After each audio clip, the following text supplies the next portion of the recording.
All right, so we're going to pick up right where we left off, fighting in the Eastern Theater here with the Union's loss at the Battle of Fredericksburg.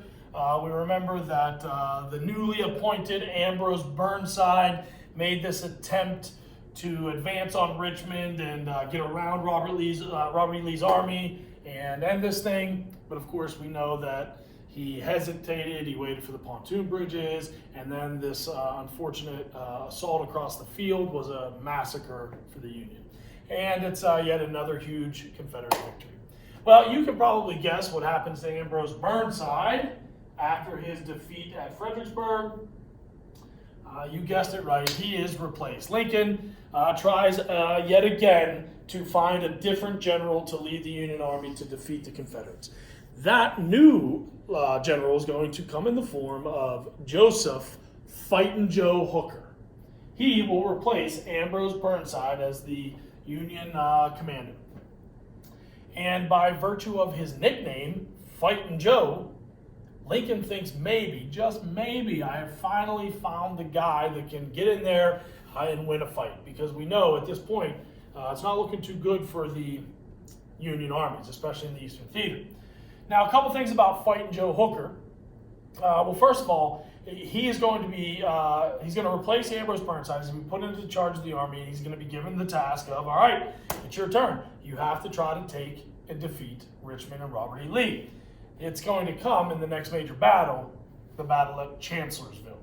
All right, so now a couple things about Fightin' Joe Hooker before we get into the battle at Chancellorsville. Fightin' Joe Hooker, he did in many ways live up to that nickname. He was an aggressive leader on the battlefield. He was certainly not like McClellan. He wasn't going to hesitate and miss an opportunity to attack his enemy. In fact, if anything, he was probably more likely to launch an attack on an enemy when his army wasn't well enough prepared. That's just the way he was, hence the nickname, Fightin' Joe. He was also very popular with the men. The men liked this general, probably because of that kind of rough around the edges, aggressive style of leadership, but also because he was a big drinker, he liked to have a good time, he fraternized with the men, he didn't necessarily separate himself as the high-up general away from the lowly old infantry soldier. He would show up in the camps, he would meet with the men, he would have a drink with the men, he would fraternize with the men, and so the guys appreciated that. You know, they felt like he was one of them. Well, it wasn't just his men that he was popular with. He's also pretty popular with the ladies. He was a ladies' man. The women liked General Fightin' Joe Hooker, and General Hooker liked the ladies as well. It just sort of became common knowledge that there were always women hanging around the army and following along wherever the general was moving the army. It got to a point where you'd see these just strange women coming and going from the general's quarters, and the men would be like, wait a second, who are these women in the camp? It seems like, and they call, those are just the women going to see the general. Oh yeah, those are just General Hooker's women. Oh yeah, those are just Hooker's women. And then eventually they just referred to them as, oh, that's just the Hookers coming into camp. And there you have strange and fascinating fact number one for this lecture. The derivation of the slang term for prostitute that we use, hooker, comes from good old Fightin' Joe Hooker and his love for the ladies. All right, now there is some evidence that says that the term hooker was used before the Civil War in the English language to refer to prostitution. And so there's some question whether or not this is where it originated, but without a doubt, they definitely referred to the women as the hookers that were coming to see the general. So there's something you could kick some knowledge with and sound really smart around the dinner table tonight. To start talking about, you know what, that's a bad idea. Don't bring that one up at dinner tonight. You don't need to be talking about hookers at home. If you do, don't use Mr. Weibel's name. All right, just leave me out. All right, well, there you go. That's a little strange and fascinating fact about the general. Now, let's get back to the battle. So all I really need you to know about this battle is, as General Fightin' Joe Hooker leads the Union Army into Chancellorsville, it ends up being another Confederate victory, another loss for the Union Army under the leadership of another General Fightin' Joe Hooker. It is, at this point, it is not looking good for the Union armies, especially in the Eastern Theater back here between D.C. and Richmond. It's looking really good for the Confederate Army and General Robert E. Lee. I would say at this point, on some level, their confidence is so high that General Lee's got to be feeling almost invincible. This is a great additional victory here at Chancellorsville.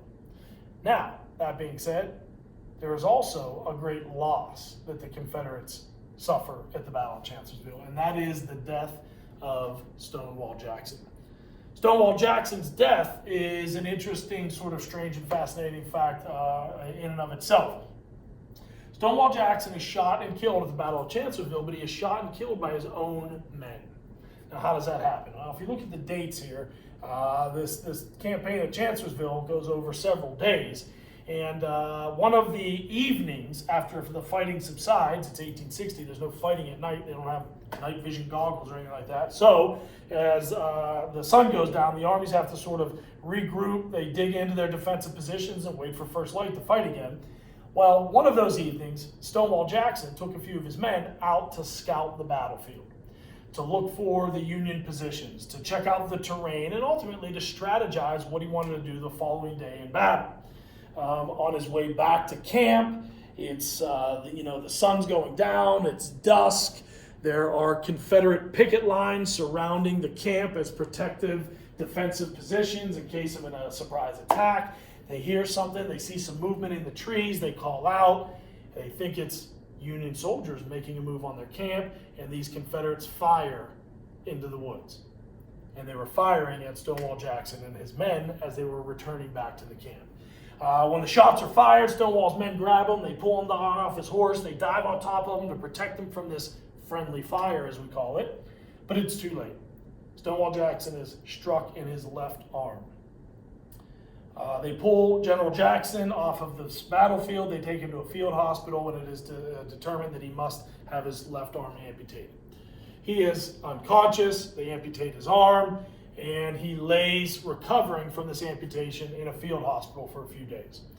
And he does actually recover from the amputation itself. It is successful, but a few days later, he dies of other complications.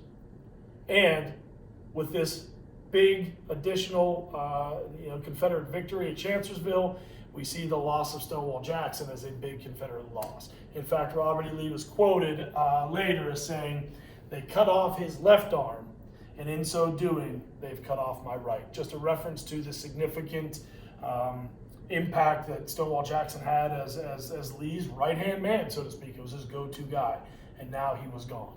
And that's going to prove to be significant as the war continues to rage on. So there's more to come on that. But I want to wrap it up today with just another strange and fascinating fact revolving around Stonewall Jackson's death. So this is another one of those strange and fascinating facts that comes from my book, Civil War, Strange and Fascinating Facts. And it's a real short one, and it's titled, "Was Stonewall Jackson a Hypochondriac?" Do you know what a hypochondriac is? Hypochondriasis, being a hypochondriac, is actually a mental health disorder. People that are hypochondriacs always think that they're sick. They always think that some little symptom is something greater than it is, and they're always going to the doctors. They're always taking medicines, and oftentimes it's sort of just a fabrication in their own mind that they're not really that sick. Well, there's evidence that says maybe Stonewall Jackson had some of those tendencies. So I'll read a few of these things. It says the Confederate Lieutenant General Thomas Jonathan Jackson, one of the most gifted field commanders in American history, thought himself to be out of balance, and even under heavy fire in battle was given to raising one arm to allow the blood to flow down into his body and reestablish his balance. If you remember from the clip we watched of the first battle of Manassas, he was actually shot in the hand. Could it be because he was sticking his hand up in the air and it was a good target? I don't know. A couple other things. He refused to eat pepper on the grounds that it made his left leg weak. Despite wartime shortages, he often sucked on lemons, believing that it helped his dyspepsia, which is a stomach disorder. His staff officers noted his strange diet. Some meals were made entirely of raspberries, bread, and milk. I guess that's a little weird for a meal, but it's not that weird. Jackson was comfortable only when he was in a bolt upright position, with his organs held, as he would say, naturally one on top of the other. For this reason, he had no chairs in his study in Lexington, Virginia, and spent hours standing at his table, reading the Bible or memorizing the courses that he taught at the Military Institute. It's a little odd. Skipping over here, his complaints, issued almost endlessly through his young manhood, included rheumatism, dyspepsia, chilblains, poor eyesight, which he would treat by dipping his head into a basin of ice-cold water with his eyes wide open for as long as he could hold his breath. That's a little weird. He complained of cold feet, nervousness, neuralgia, impaired hearing, tonsillitis, biliousness, and, as he would say, a slight distortion of his spine. A little odd. Ironically, and here's the big one, Jackson's habit of draping his abdomen with cold towels in an effort to relieve his stomach pains of dyspepsia may have actually caused his death. He was wounded by his own men at Chancellorsville. He recovered from the amputation of an arm, but after his servant placed cold towels over his body without consulting with the attending doctors, Stonewall Jackson contracted pneumonia and died shortly afterward. So he actually did not die from the amputation of his arm or the wound that he received. He contracted pneumonia laying in that field hospital, and it couldn't have been because of these wet towels that were draped over him.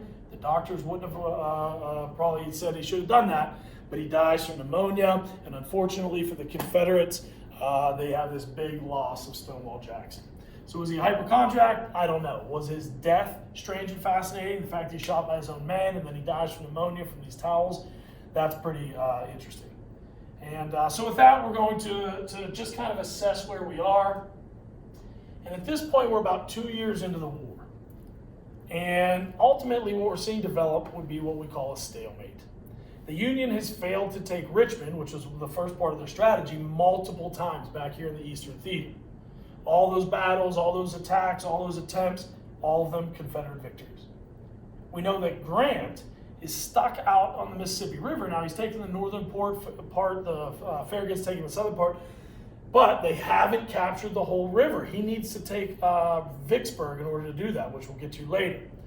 And so at this point, the blockade is working pretty well, but the three parts of the Union strategy really have not been accomplished, and it doesn't seem like much has changed 2 years into the war from where we started.